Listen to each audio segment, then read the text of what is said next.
Many changes in the world influenced literature in the period between 17th to 18th centuries. The American Revolution, the French Revolution, the Industrial Revolution in England. Ideas of what it meant to be a person and what rights and responsibilities people had to one another and to their countries became a major focus of literature and philosophy. Writers included Voltaire and Jean-Jacques Rousseau, who you see here, as well as Daniel Defoe and Jonathan Swift. 3 new literary forms emerged as well. Do you remember how I was telling you how after the medieval period, when the printing press became a thing and everybody was receiving more information and knowledge was disseminated widely and quickly, and how this brought more ideas to people and the idea of reason and logic and science become more relatable and even more desirable than the traditional teachings that people were receiving from the church, from the Bible and Catholicism? The same thing was happening here at the beginning of the Enlightenment. The world was awakening and changing. And just how I mentioned that no story takes place in a vacuum and the setting is crucial to understanding the causes and effects of plot, similarly, literature is not written in a vacuum, and it is directly influenced by the changes in the world, political, social, cultural, scientific.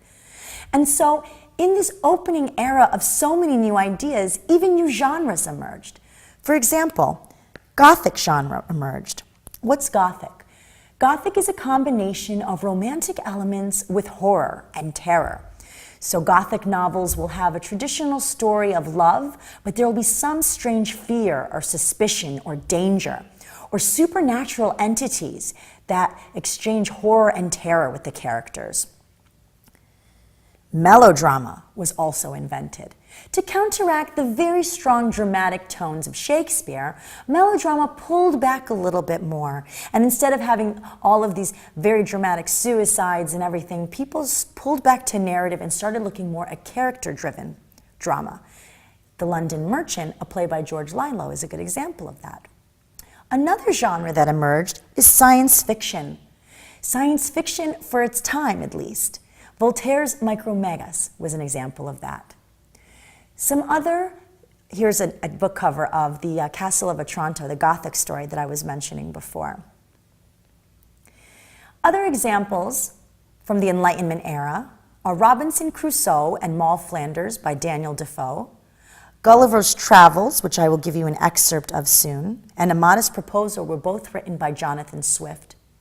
A Treatise of Human Nature was published by David Hume, and David Hume's philosophy in that book was very influential throughout the period. Tom Jones was a picaresque written by Henry Fielding. Candide was written by Voltaire, and Jean-Jacques Rousseau published Emile. Poems by Thomas Gray was published.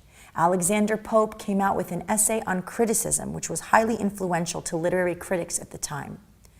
Thomas Paine published Common Sense, and popular novelists of the time were Samuel Richardson, Henry Fielding, and Tobias Smollett. I want to read you an excerpt from Gulliver's Travels, which is sure to show up on the exam. When Lemuel Gulliver sets off from London on a sea voyage, little does he know the many incredible and unbelievable misadventures awaiting. Shipwrecked at sea and nearly drowned, he washes ashore upon an exotic island called Lilliput, where the people are only 6 inches tall. Next, he visits a land of incredible giants called the Brobdingnags. They are more than 60 feet tall. He travels next to Laputa, a city that floats in the city, and to Glubbdubdrib, the island of sorcerers.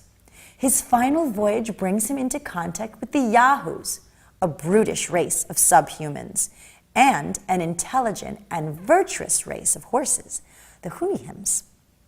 However, they soon returned, and one of them, who ventured so far as to get a full sight of my face, lifting up his hands and eyes by way of admiration, cried out in a shrill but distinct voice, "Hekina de Ghoul!" The others repeated the same words several times, but I then knew not what they meant. "Hekina de Ghoul, Hekina de Ghoul." I lay all this while, as the reader may believe, in great uneasiness. At length, struggling to get loose, I had the fortune to break the strings and wrench out the pegs that fastened my left arm to the ground. For, by lifting it up to my face, I discovered the methods they had taken to bind me, and at the same time, with a violent pull, which gave me excessive pain, I a little loosened the strings that tied down my hair on the left side, so that I was just able to turn my head about 2 inches. But the creatures ran off a second time before I could seize them, whereupon there was a great shout and a very shrill accent, and after it ceased, I heard one of them cry aloud, "Tolgophonak!" when in an instant I felt above 100 arrows discharged on my left hand, which prickled me so like many needles. You'll want to remember this excerpt from Gulliver's Travels because, again, you will be asked on the exam to distinguish the authors of certain passages. So you will have to read the books and texts on your own, at least the summary, so that you can glean details from the passages, even enough to make an educated guess.